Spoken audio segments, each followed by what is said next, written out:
আসসালামু আলাইকুম। সবাই কেমন আছেন? আশা করি সবাই ভালো আছেন। আমিও আল্লাহর রহমতে ভালো আছি। মনিস ডেইলি লাইফ থেকে আমি মনি। সবার সুস্বাস্থ্য কামনায় আমি আরেকটি ব্লগ শেয়ার করতে যাচ্ছি আপনাদের সাথে।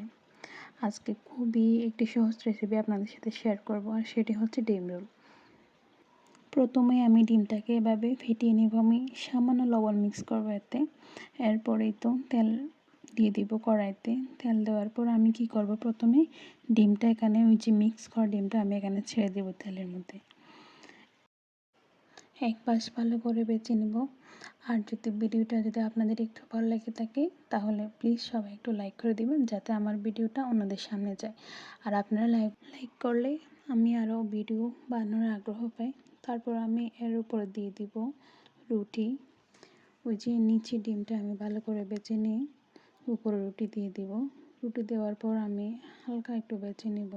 তারপর রুটিটা উল্টে দিয়ে আমি ওই যে রুটির অন্য পাশটা আমি ভালো করে বেছে নেব। এই তো হয়ে গেল ডিম রোল। আমি ডিম রোল বানানোর জন্য এখন আমি গাজরকে কাটার মধ্যে ভালো করে কেটে নেব। অনেক সময় আমরা দাঁতে করতে গিয়ে হয় কি একটু শক্ত থেকে যায় গাজরগুলো, এই জন্য আমি এটাতে ব্লেন্ড করে নিই। এরপর যে বাজার রুটিটা নিয়ে সাথে আমি এগুলো দিয়ে দিব, যাতে খেলে স্বাদ বাড়ে। ভিডিওর মাঝে আমি আরও একবার অনুরোধ করব আপনাদেরকে, প্লিজ সবাই আমার চ্যানেলটায় একটা লাইক দিয়ে যেন। তারপর আমি চাটা বানিয়ে নেব। চাটা বানিয়ে নিয়ে আমি প্রথমে ডিম রোলটা আসলে খেয়ে ফেলেছিলাম। তো আমাদের সাথে ছিল ফুরি এনেছিল বাসায়, এই জন্য আমি চা দিয়ে ফুরি খাচ্ছিলাম। এই তো আজকে ব্লগ এইটুকুই।